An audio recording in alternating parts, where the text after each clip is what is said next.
आखिर क्या है ये बिल? क्यों लोग धरना प्रदर्शन करने के लिए मजबूर हो गए और क्यों लोग इस धरना प्रदर्शन को करने के लिए इकट्ठा हुए? ये सब मैं आपको एक स्टोरी के माध्यम से बताने जा रहा हूँ।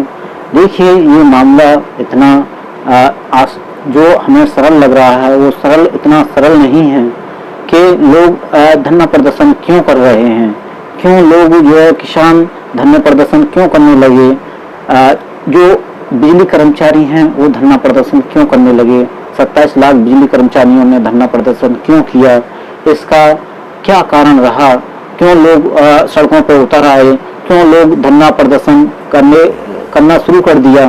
तो इन सब बातों को मैं आपको बताने जा रहा हूँ कि ऐसे क्या कारण रहे कि लोग सड़कों पर उतर आए, धरना प्रदर्शन करने लगे, प्रदर्शनकारी बन गए। तो इसका एक बहुत बड़ा कारण है जो हमारी सरकार है, जो केंद्र में बैठी सरकार है, वो उसने एक निर्णय ले लिया।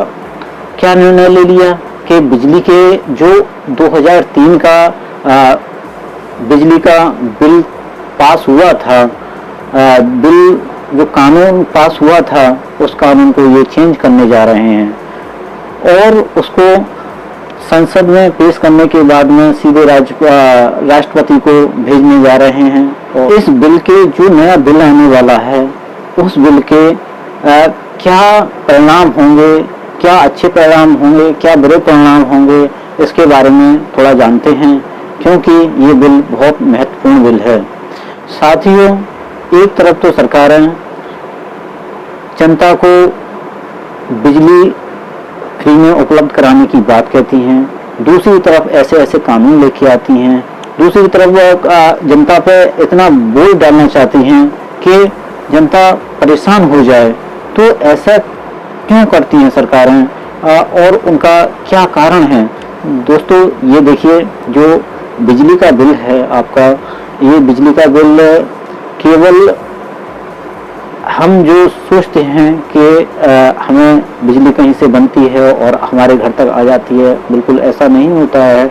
इसमें एक सिस्टम या एक सेक्टर तो वो हो जाता है जो कि प्रोडक्शन कर रहा है, एक सेक्टर वो हो जाता है जो कि इसको वितरण कर रहा है। तो इसमें दो कंपनियां काम करती हैं, एक तो होती है प्रोडक्शन कंपनी, दूसरी होती है वितरण कंपनी। और वितरण कंपनी ये हमारे घर तक जो है बिजली लेके आती हैं और हमसे पैसा कलेक्ट करती हैं और उस पैसे को ये प्रोडक्शन कंपनियों को देती हैं। उसका कुछ शेयर, मतलब कि जो भी वहाँ तय किया जाता होगा उतना ये प्रोडक्शन कंपनियों को देती हैं। जहाँ प्रोडक्शन बिजली का होता है वहाँ ये बिजली को स्टोर करके तो रख नहीं सकते हैं और वहाँ से जब जैसे ही बिजली बनती है वैसे ही ये डिस्ट्रीब्यूशन लाइनों के द्वारा ये जगह जगह पहुंचाई जाती है और उसका हम या हमारे देश की जनता उसको उपयोग में लाती है। क्योंकि कोई भी ऐसा सिस्टम नहीं है जो कि प्रोडक्शन हो और उसको ये स्टोर करके रख सकें, इसलिए जैसा भी इधर प्रोडक्शन होता है उधर ये डिस्ट्रीब्यूशन हो जाता है। हमारा देश कृषि प्रधान देश है। हमारे देश में किसानों को सस्ती कीमत पर बिजली उपलब्ध कराई जाती है, सब्सिडी दी जाती है उनको। तो उस सब्सिडी को सरकार ख़त्म करने जा रही है, उसमें एक संशोधन करने जा रही है कि किसानों को सब्सिडी न दी जाए। और ऐसा ही नहीं, देखिए, प्रदेश सरकारें जो गरीब जनता होती है उसको थोड़ा सस्ती बिजली उपलब्ध हो सके, सभी को बिजली मिल सके, क्योंकि अमीर आदमी तो बिजली खरीद लेगा और अपना गुजारा कर लेगा। लेकिन क्या होता है कि जो गरीब लोग होते हैं वो इतनी महंगी बिजली हो जाएगी तो उसको नहीं परचेज कर पाएंगे और अपना जो अपनी दिनचर्या में बिजली का इस्तेमाल नहीं कर पाएंगे। लेकिन इस चीज़ को सरकार लगाम लगाने जा रही है, जो केंद्र सरकार है वो इस पर रोक लगाने जा रही है। उसी को रोकने के लिए सरकार जो है कि लोगों को मुफ्त की बिजली ना मिल सके, लोगों को जो सब्सिडी मिल रही है वो सब्सिडी ना मिल सके, इसको सबको ख़त्म करना चाह रही है सरकार। और देखिए, यहाँ एक सिस्टम और बनाना चाह रही है कि प्राइवेट करना चाह रही है पूरे सिस्टम को। और वहाँ पर क्या है कि यहाँ हमारे देश में जो कर्मचारी हैं बिजली विभाग से जुड़े हुए हैं, उत्पादन कंपनियों से जुड़े हैं और ये डिस्ट्रीब्यूशन कंपनियों से जुड़े हैं, इसमें 27 लाख से ऊपर कर्मचारी इसमें लगे हुए हैं जो कि बेकार हो सकते हैं, क्योंकि जब इस तरीके के बिल आ जाएंगे तो नौकरियां नहीं रहेंगी उनके पास में, जो रोजगार खत्म होने के चांसेस ज़्यादा हो जाएंगे। तो वही चीज़ सरकार करने जा रही है। ये मामला इतना गंभीर मामला है कि इससे हमारे हिंदुस्तान के 50% से ज़्यादा लोग प्रभावित हो जाएंगे, क्योंकि 50% से ज़्यादा गरीबों में आते हैं। जो हिंदुस्तान की जनता गरीबों में ही आती है 50% से ज़्यादा। तो और इसमें हमारे देश के किसान इसमें जो लाभ पा रहे थे वो लाभ नहीं पाएंगे और काफ़ी परेशानियों का सामना करना पड़ जाएगा उन्हें। इसमें क्या रहेगा कि जो कर्मचारी लगे हुए हैं, कर्मचारियों के पूरा फ्यूचर इसमें बर्बाद होने पे लगा हुआ है, क्योंकि सरकार जो है उनकी पेंशन तो पहले ही इस बिल को होने के बाद में सब कुछ बहुत बदल जाएगा। जो किसान सस्ती दरों पर बिजली मिल जाती थी किसानों को, और वहाँ वो किसान सस्ती दरों पर बिजली नहीं पा पाएंगे और जो सब्सिडी उनको मिल जाती थी उसको का लाभ नहीं मिल पाएगा।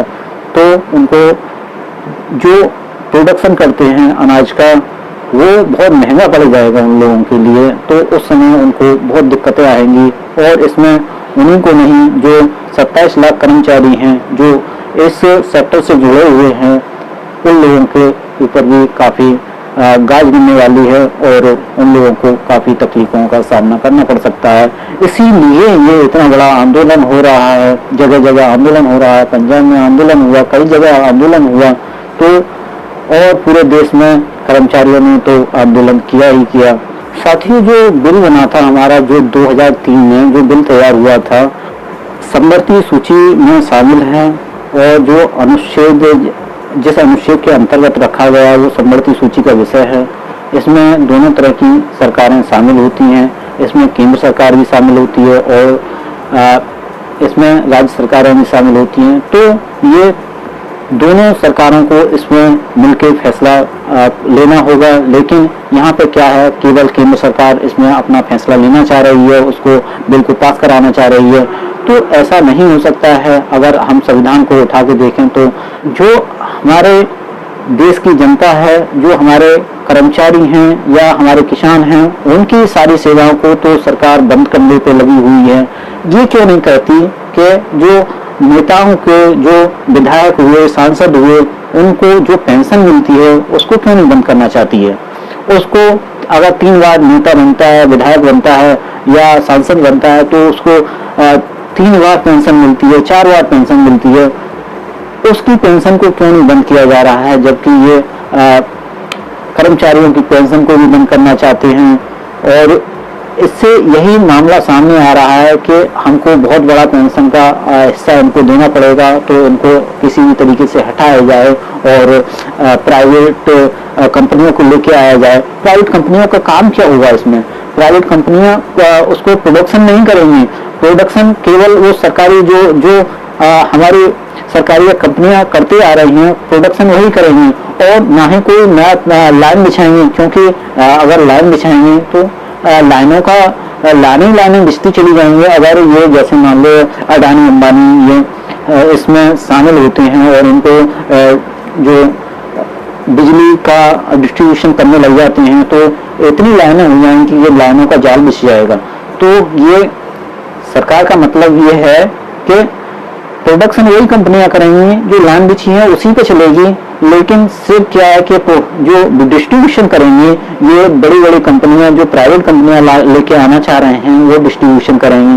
तो इसमें नुकसान होने वाला है, किसानों का नुकसान होने वाला है, जनता का नुकसान होने वाला है और जो कर्मचारी हैं, जो इस सेक्टर से जुड़े हुए कर्मचारी हैं, उनका नुकसान होने वाला है। इसलिए ये आंदोलन हो रहा है और आंदोलन बहुत ही अच्छा हो रहा है। इसके परिणाम अच्छे होने चाहिए, क्योंकि सरकारें, जो केंद्र सरकार है, सभी को मिट्टी में मिलाना चाह रही है, तो उसके खिलाफ आंदोलन तो होना ही है।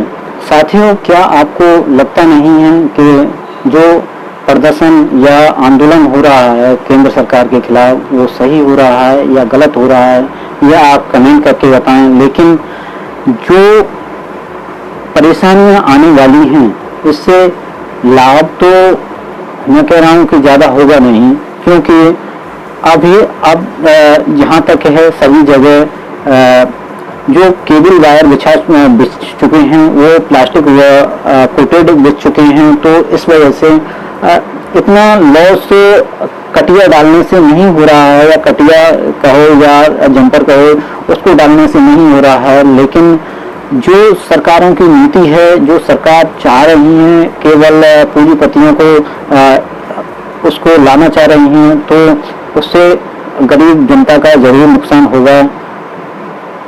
दोस्तों, मेरी जानकारी आपको अच्छी लगी हो तो वीडियो को लाइक करें, चैनल को सब्सक्राइब करें, बेल आइकन दबाएं, जिससे कि कोई भी नया वीडियो आता है तो उसकी नोटिफिकेशन आपको मिलती रहे। जय हिंद, जय भारत।